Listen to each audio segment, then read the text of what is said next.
मुझे बस इतना चाहिए, उसके साथ एक ज़िंदगी चाहिए। मुझे बस इतना चाहिए कि उसके साथ एक ज़िंदगी चाहिए। एक तरफ़ा प्यार बहुत हुआ अब, एक तरफ़ा प्यार बहुत हुआ अब आग दोनों तरफ बराबर चाहिए।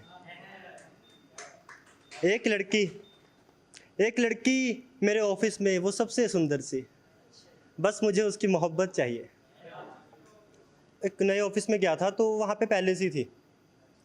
मैं वहाँ पे शुरू-शुरू में गया तो जैसे होता है लड़का नर्वस, तो मैं भी था क्योंकि आस-पास मोहतरमाएँ बहुत थी। मगर वो सबसे सुंदर थी और मैं सिर्फ़ उसी से डरता था कि नहीं, उसी से बात नहीं करूँगा, वो मुझे भाव नहीं देगी। मगर आखिरी में पाला भी उसी से पड़ा। मेरी अक्सर उससे लड़ाई रहती थी, चलती रहती थी लड़ाई-झगड़ा। तो उस पे लिखा था कि बात-बात पे लड़ती थी वो, ना जाने मुझसे कैसी दुश्मनी थी उसकी, नज़रें मिलाने से डरती थी वो, मगर आँखें बहुत प्यारी थी उसकी। तो ये लड़ाई-झगड़ा हमारा रोज़ का था। मगर अक्सर ये हुआ करता था कि लड़ने से पहले मैं उसे मना के उसके घर की तरफ रवाना करता था। क्योंकि होता है ना कि दिन में हम लड़ लेंगे, मगर रात तो प्यारी कटेगी। तो ये होता था कि ये लड़ाई-झगड़ा तो अब रोज़-रोज़ का था, कि ये लड़ाई-झगड़ा तो अब रोज़-रोज़ का था, पर हँसा लेते थे रुलाने से पहले। कि ये लड़ाई-झगड़ा तो अब रोज़-रोज़ का था, मगर हँसा लेते थे रुलाने से पहले। बात लड़ाई से शुरू करते थे, मगर मना लेते थे घर जाने से पहले। उसको लेके कुछ ज़्यादा मैं अब सीरियस होने लग गया था। उसका तो पता नहीं, मगर मेरा काम हो चुका था। तो लिखा था उसके लिए कि उसको देखना, उससे बातें करना। उसको देखना, उससे बातें करना अब अच्छा लगता था। जो कुछ भी हमारे बीच था वो सच, सब कुछ सच्चा लगता था। कि उससे मिलना, उससे बातें करना मुझे अच्छा लगता था। जो कुछ भी हमारे बीच था वो सब सच्चा लगता था।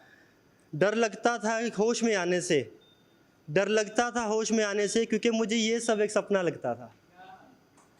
तो मगर मैं ये समझ चुका था कि ये सपना है कि हकीकत है पता नहीं, मगर मेरा तो काम ख़राब हो चुका है। तो 2 लाइनें लिखी थी कि एक नई आफ़त हो गई है, लगता है मोहब्बत हो गई है। तो और शायद वो भी मुझे प्यार करने लगी थी, मगर शायद। एक दफ़ा गया उससे पूछने, मगर हिम्मत नहीं कर पाया। क्योंकि हम सबको एक डर होता है ना कि अगर ना कर देगी तो क्या करेंगे? हर एक को ही होता है, लड़कियों को ज़्यादातर होता है कि यार अगर ना कर दी, तो क्या ही होगा हमारा? तो उस पे जो हर लड़के का डर होता है, वो लिखा था मैंने कि डर लगता है पूछने से कि मैं कोई अपराध ना कर दूँ। कि डर लगता है पूछने से मैं कोई अपराध ना कर दूँ, ये मोहब्बत-वोहब्बत के चक्कर में दोस्ती भी बर्बाद ना कर दूँ। तो ये था कि मोहब्बत-वोहब्बत के चक्कर में दोस्ती भी बर्बाद ना कर दूँ। मुझे याद है कभी-कभी मुझे देखकर वो हँसती थी, कि मुझे याद है कभी-कभी मुझे देखकर वो मुस्कुराती थी। उसकी बातों से तो लगता था कि वो भी मुझे चाहती थी। कि उसकी बातों से तो लगता था कि वो भी मुझे चाहती थी, मगर डरता था फिर भी कि सब खराब ना कर दूँ। ये मोहब्बत-वोहब्बत के चक्कर में दोस्ती बर्बाद ना कर दूँ। तो ये सब कुछ दिनों चलता रहा।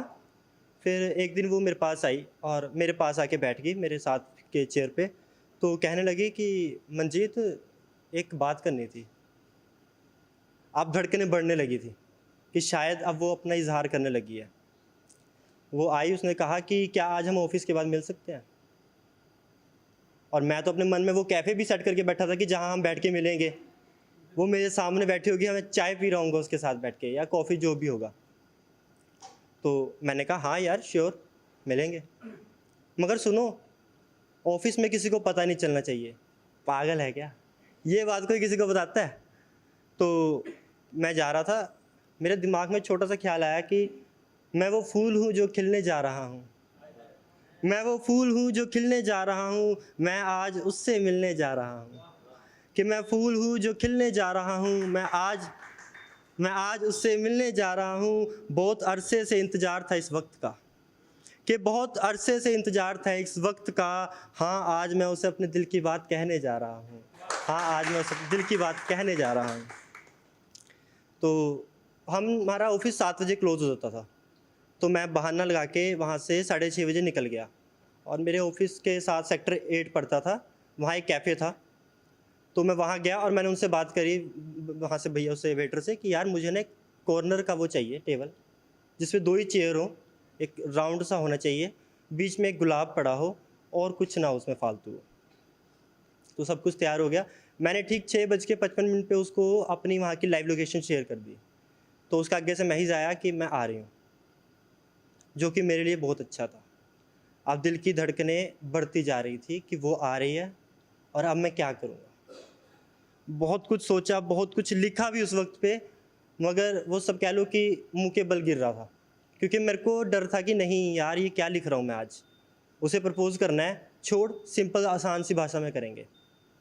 फिर 1-2 बड़े-बड़े शायरों की शायरी भी सर्च करी कि वो सुनाऊँगा, मगर नहीं, मैं अपने आप को समझाता रहा और मैं बैठा रहा टिक के।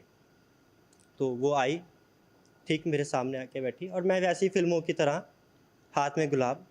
जब वो आई, ओह मोस्ट वेलकम, उसके लिए चेयर आगे करी, उसे बिठाया और उसके सामने बैठा और उसको रोज़ देते हुए कहा, ये ब्यूटीफुल सा रोज़ एक ब्यूटीफुल सी लड़की के लिए। तो वो मुस्कुराई और उसने कहा कि मैं तुमसे कुछ कहना चाहती हूँ। मैंने कहा ओके, कह लेना, पहले ये बताओ खाना क्या है?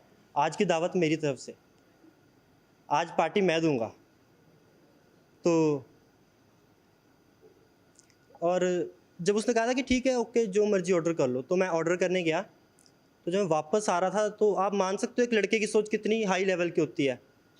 वो जब किसी को प्रपोज़ करने जा रहा होता है, तो वो उस समय अपने बच्चों के नाम तक सोच लेता है। मगर मैंने ऐसा नहीं सोचा था। मैंने सिर्फ़ शादी तक का सोचा था। और मैंने उस वक़्त लिखा था, मेरे इश्क में खुद को दीवाना बना लेना, आसमान के तारों को माथे पे सजा लेना।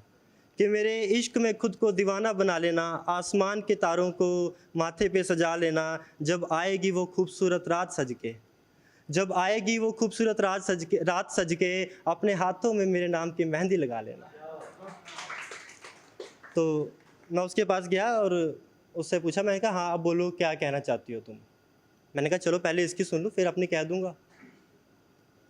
तो उस मेरे पास आई और कहा, देखो मंजीत, मैं तुम पे भरोसा करती हूँ और शायद मैं ये तुम्हें ही बता रही हूँ, अभी तक मैंने ऑफ़िस में भी किसी से ये बात शेयर नहीं की।